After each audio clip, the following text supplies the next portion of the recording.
ሰላም ሰላም እንዴት ናችሁ? ውድ አርሰናል ደጋፊዎች በሀገር ውስጥም በውጭ የምትገኙ የአርሰናል ደጋፊዎች እንዴት ናችሁ? ዘ አርሰናል ፋሚሊ በሚል አዲስ ቻናል ከፍተናል ለአርሰናል ደጋፊዎች እና ሀሳቦቻችን ሼር መደራረግ እንችላለን። በዚህ ቻናል የተለያዩ የእግር ኳስ ትንታኔዎች እና እንደ ደጋፊ ግላዊ ምልከታዎችን እና አንዳንድ መረጃዎችን ሼር የምንደራረግበት የአርሰናል ደጋፊዎች ቻናል እንዲሁም ነው ይሄን ቻናል የከፈትነው። እንግዲህ እንደሚታወቀው በሀገር ውስጥ ያሉ አንዳንድ ስፖርት ተንታኞች እንዲሁም የውጭ ሚዲያዎች ሁሌም ፀረ አርሰናል ሆነው እየተቃወሙ የተለያዩ የደከሙ እዚህ ግባ የማይባሉ ሀሳቦችን እያጋሩ የአርሰናልን የስድስት ሰባት አመት የአርቴታን ድካም ዜሮ ለማስገባት እና በዜሮ ለማበዛት እንደሚታተሩ ግልጽ ነው።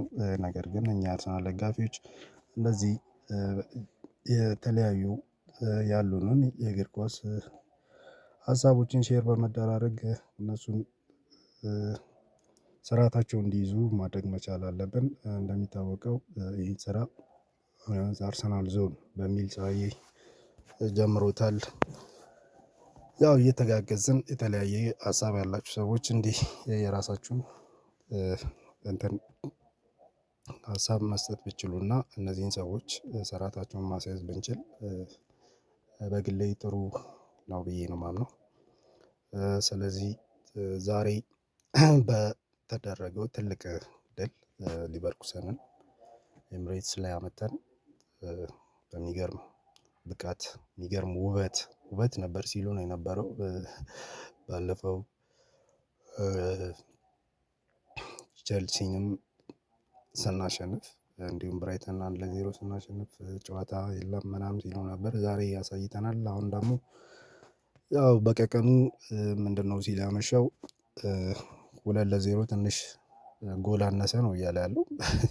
በፖዚሽንም በጨዋታም በተለያዩ እንቅስቃሴዎች በልጠን ብናሸንፍም ስቲል ብዙ ቅሬታዎችን እያወራ ይገኛል። የአርሰናል ደጋፊዎች ምንድነው ልላችሁ የምፈልገው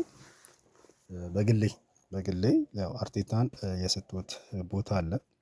ምንድነው ያው ሲነሳ አመታዊ ጎል ይኖረዋል የትኛውም ክለብ ሶ አርቴታም አርሰናል የትኞቹን ዋንጫ ነው የተጠማው የአርሰናል ደጋፊዎች ምን አይነት ዋንጫ ብናመጣ ነው ሳትስፋይድ የሚሆኑት ብሎ የራሱ አመታዊ ጎል ይኖረዋል። ለአራት ዋንጫም ሊያቅድ ይችላል ለሁለትም ለአንድም ሊያቅድ ይችላል። ከዛ አካሄዱን እያየ ሞር ወደ የትኛው ባደላ ክለቡንም ደጋፊዎችንም አስደስታለሁ የሚለውን ነገር በፕሮሰሱ ውስጥ የሚወስናቸው ይሆናል። ሶ እስካሁን ባለን አካሄድ ለአራቱም ስትሬት ነው እየሄድን ያለነው። እዚህ ጋር አንዳንዴ አስገዳጅ ሁኔታዎች ሊመጡ ይችላሉ። በዛ ሰዓት በሚደረጉ እግር ኳሳዊ ቴክኒኮች ላይ የሚወስናቸው አንዳንድ ውሳኔዎች ሊኖሩ ይችላሉ። በዛ ሰዓት ደረታችሁን መንፋት ነው ያለባችሁ እንደ አርሰናል ደጋፊ እንጂ ሚዲያው ብዙ ነገር ሊያወራ ይችላል። ለምሳሌ እስካሁን አመቱን ሙሉ ሲያስመዘግብ የነበረውን ድል እንዲሁም አሁን በሻምፒዮንስ ሊግ ላይ ከ10 ጨዋታ አንድ ጨዋታ ብቻ ነው አቻ የወጣው ሌላውን በዊን ነው እንትን ያለው እና እነሱን ዜሮ ሊያስገቡባችሁ ይችላሉ። ምናልባት ኢንኬዝ አሁን ከሲቲ ጋር እሁድ በምናደርገው የፋይናል ካራባኦ ካፕ ፍጻሜ ላይ ምናልባት በነገርኳችሁ ከአመታዊ እቅድ ውጭ ሆኖ ሊሆን ይችላል። የተጫዋቾችን ጉልበት ሴቭ ለማድረግ ሊሆን ይችላል። በተለያዩ ምክንያቶች አናሸንፍም እያልኳችሁ አይደለም ልናሸንፍ እንችላለን። ግን ድንገት በእንደዚህ አይነት ሪዝኖች ካራባኦን በቃ ይቺማ ለኔ አታስፈልግም ምናምን ብቻ ሳይሆን በቃ አጋጣሚዎቹን መጥፎ አሁን ካራባኦን ለማምጣት ተብሎ ፕሪሚየር ሊግን ዊን እንዳናደርግ ወሳኝ ተጫዋች እንዳይጎዱብን ሊሆን ይችላል። የተጫዋቾችን ድካም ሴቭ ለማድረግ ሊሆን ይችላል። የተደራረቡ ጨዋታዎች በተለያዩ ውስጣዊ ሪዝኖች ይፋ ማድረግም አይጠበቅበትም። የካራቦ ካፓን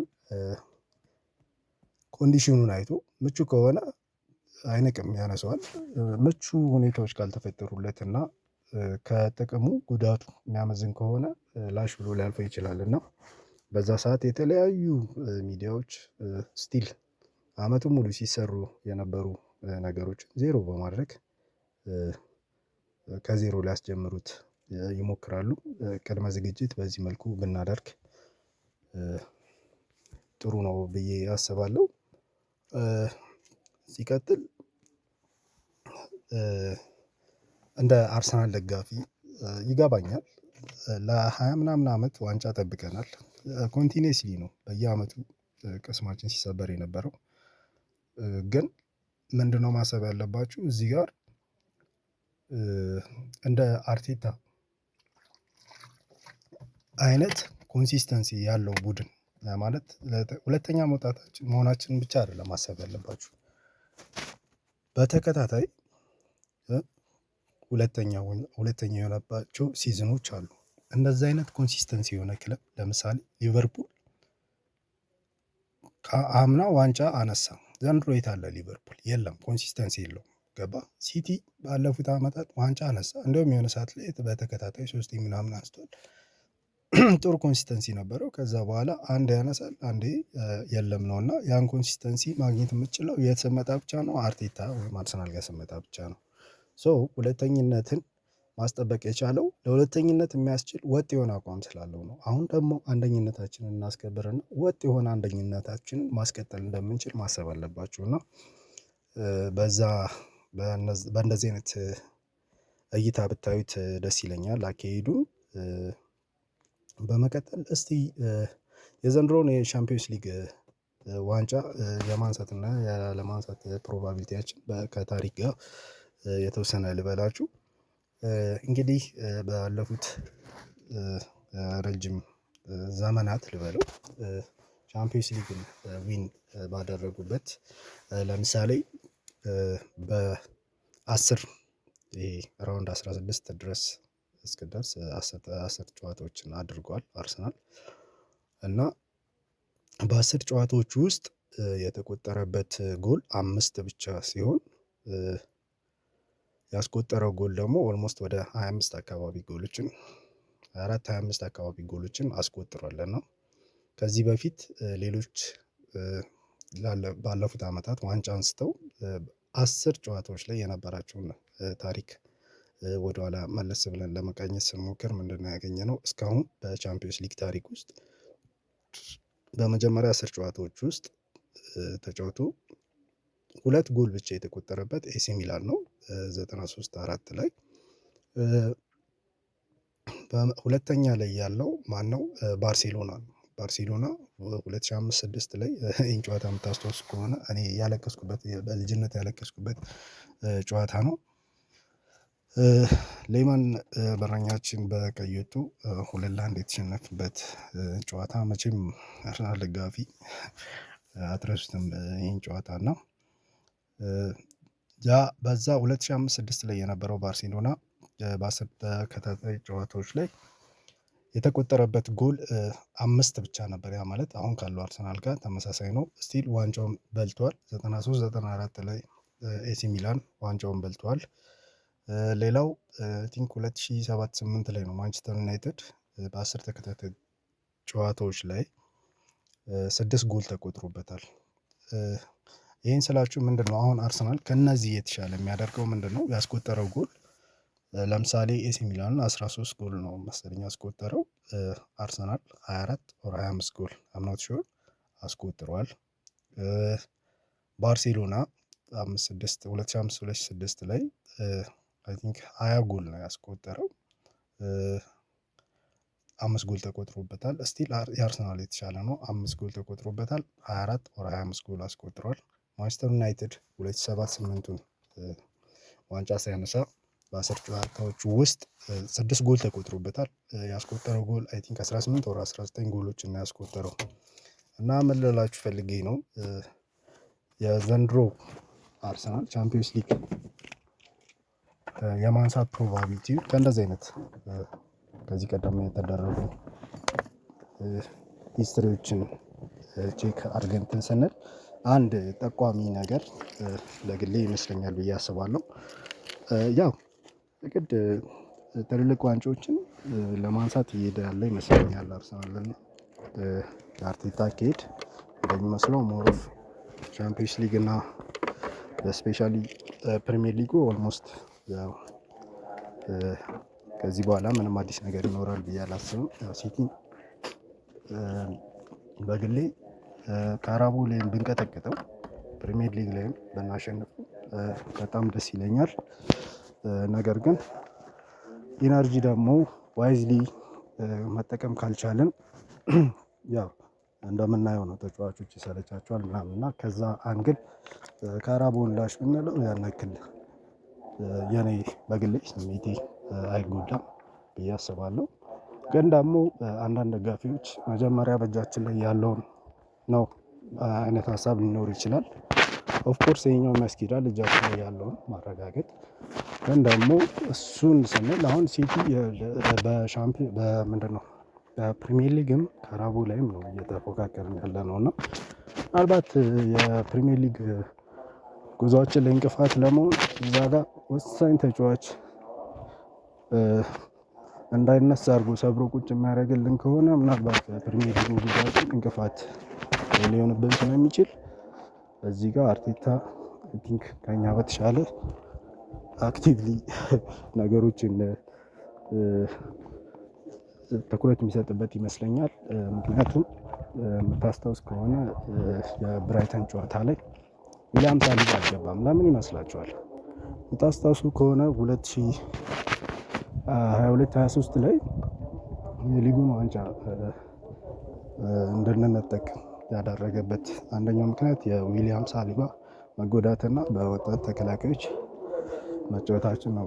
ከዛ በኋላ ነው 3 እና ከዛ በላይ ጎል እየተቆጠረብን ጨዋታዎችን መሸነፍ የጀመረው ማለት ነው።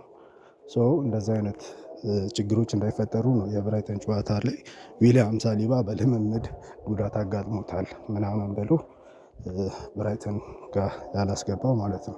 ሶ እንደዚህ አይነት ነገሮች ሊኖሩ ስለሚችሉ ያው ኤክስፔክቴሽናችን 4 ዋንጫ ድረስ ማድረግ 4 ከመጣ እንደ ኮንዲሽኑ አሪፍ ነው። አሁን ለምሳሌ የሆነ የኋላውን ባክፎሩ እና ሞስኬራን እና ኢንካፔን ዋይት ወይም ደግሞ ስኬሊንግ ምናምን ተጠቅሞ መሃል ላይም እንደዚሁ ወሳኝ ተጫዋች ዴክላን ራይስን ሴቭ አድርጎ በሆነ በኖርጋርድ ምናምን አይነት ነገር ከቨር አድርጎት በእንደዚህ አይነቱ ተጫውቶ ካገኘው ዋንጫውን አሪፍ ነው፣ ደስ ይለናል። ካልሆነም ደግሞ ኢስ ኖርማል ለዋናው ምክንያቱም እንደ ደጋፊ እኔ አሁን ካራቦ አምጥቶ ሻምፒዮንስ ሊግ እና ፕሪሚየር ሊግ ላይ እንትን የሚል ከሆነ ደክሞ ማገኘው ከሆነ ስቲል ይሄ ሁሉ በጉጉት ስጠብቀው የነበረው ነገር ዜሮ የገባ ያክል ነው። ኦልሞስት በቃ ዜሮ ምንም ዋንጫ እንዳነሳ ፊል ላደርግ አልችልም። እና እንደዚህ አይነት ነገሮች ላይ ሞር ትኩረት ሰጥተን እንትን ብንል የተሻለ ነው ብዬ አስባለሁ። እና የአርሰናል ቤተሰቦች ምን ልላችሁ ፈልጌ ነው፣ አንዳንድ በቀቀኖች የዩቲዩብም በለው የቲክቶክ እይታን ለማግኘት የራሳቸውን ጥቅም ብቻ በማስቀደም ስለኛ ስሜት ሳይጨነቁ ብዙ ነገር ሊያደርጉ ስለሚችሉ እኛ በአርቴታ ፕላን ነው መጓዝ ያለብን ብዬ አምናለሁ። ምንድነው አሁን አርሰናል በዚህ ሲዝን ማለት ነው ፕሪሚየር ሊጉን በልቶ ሌሎች ዋንጫዎችን ባያነሳ ምንድነው መሰለህ ነገ በቀቀኑም ሌሎችም ሊዘግቡልህ የሚችለው ምን ብለው ነው? ጀስት ፕሪሚየር ሊግማ ከዚህ ቀደም አንስቷል፣ ሰው ሻምፒዮንስ ሊግ ነው ማንሳት የነበረበት ይለዋል። ለምሳሌ ሻምፒዮንስ ሊግን አንስቶ ደግሞ ፕሪሚየር ሊግን እንትን ካለ ደግሞ እንዴ ፕሪሚየር ሊግ በሁለተኛ እየሆነ ለአመታት እስከመቼ ነው ሻምፒዮንስ ሊግ ብቻ አንስቶ ምናምን ይለዋል። እና ይሄን እኔ የምሰጠው ለማነው ጎሉን ለአርቴታ አመታዊ ጎል ይኖረዋል። ሶ በዛ መሰረት በአንድ ሰው ካልተመራ የሁላችንም ፍላጎት ማሳካት ከባድ ነው የሚሆነው እና ፈጣሪ ብሎ አራቱንም ዋንጫ ብንበላ ስሜቴ ነው። ካልሆነ ግን ያው አንድም ይሁን ሁለት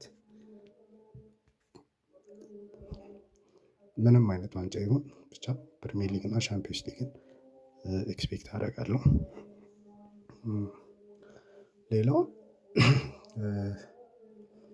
እንደዚህ ፖዘቲቭ የሆኑ የአርሰናል መረጃዎችን እንዲደርሷችሁ ከፈለጋችሁ ለምሳሌ ቴክኒካል ዲቴል የሆነ በጣም በእውቀት የተመሰረተ እና ፌር የሆነ ትንታኔዎችን መስማት ከፈለጋችሁ ዋይ ኖት አላዛር በጣም የሚገርም ኢትዮጵያ ውስጥ እኔ በስፖርት ትንታኔ ውስጥ እንደሱ ፌር የሆኑ ቴክኒካል አናላይሲሶችን የሚሰራ ሰው እኔ እንጃ የመጀመሪያ ሪኮመንዴሽኔ እሱ ነው የሚሆነው። እና አሁን ለምሳሌ ባለፈው ፔናልቲ ከሊቨርኩሰን ጋር ፔናልቲ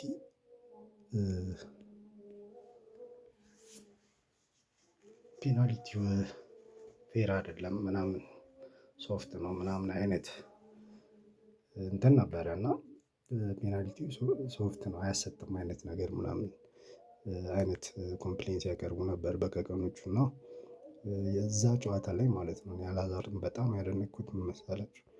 ፔናልቲው ሶፍት ሊሆን ይችላል የዳኛው ውሳኔ ነው ምናምን አለና ነገር ግን ኤንሪች የሚባለው ጎልን ያስቆጠረብን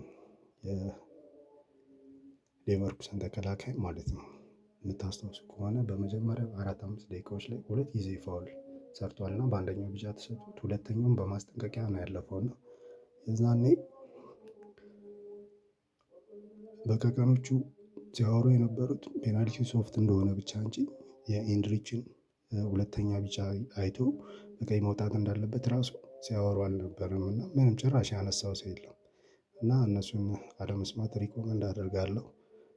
ሲቀጥል ደግሞ ለምሳሌ ሲቲ ሲሸነፍ ማለት ነው ሲቲ ሲሸነፍ ጭራሽ በቃ አሁን ለምሳሌ በማድሪድ ይሄን አርሰናል ቢሆን ኖሮ የተሸነፈው በቻምፒየንስ ሊግ ማጣሪያ ላይ ማለት ነው አርሰናል ተሸንፎ በማድሪድ እንትን ብሎ ቢሆን ኖሮ በቃ የሌለ ይንጫጩ ነበር ምናምን። አሁን ግን ሲቲ ሲሸነፍ ላሽ ነው አትሊስት ማለት ነው ፌር ለመሆን ማለት ነው የሲቲን እና የአርሰናል የአቅም ልዩነት ኮምፔር ለማድረግ አምና አርሰናል ማድሪድን በደርሶ መልስ እንዴት አንገላቶ እንዳሸነፈው ራሱ ማንም ሚዲያ አይዘግብላችሁም እና እጃችሁ ላይ ነው ያለው እንትኑ ኦፕሽኑ ማለት ነው። ጥሩ ነገር መስማት ከፈለጋችሁ ፌር እና ባላንስ ሆኖ የሚሰራ ሰው ካልሆነ ደግሞ ፈርዘር እንደነ አላዛር እንኳን ዲቴል የቋሚነት ስራ ግን ትንታኔው ላይ ምናምን ፎከስ ባናደርግም አትሊስት ጥሩ ጥሩ መረጃዎችን ከተለያየም ቦታ ባለንም የሃያ ምናምን አመት የእግር ኳስ እይታ ልምድ ሀሳቦችን ሼር እናደርጋችኋለን እና ቤተሰቦቻችን ሰብስክራይብ እያደረጋችሁ መረጃውን ወጥ አቋም ላላችሁ የአርሰናል ደጋፊዎች አደርሱልን። አመሰግናለሁ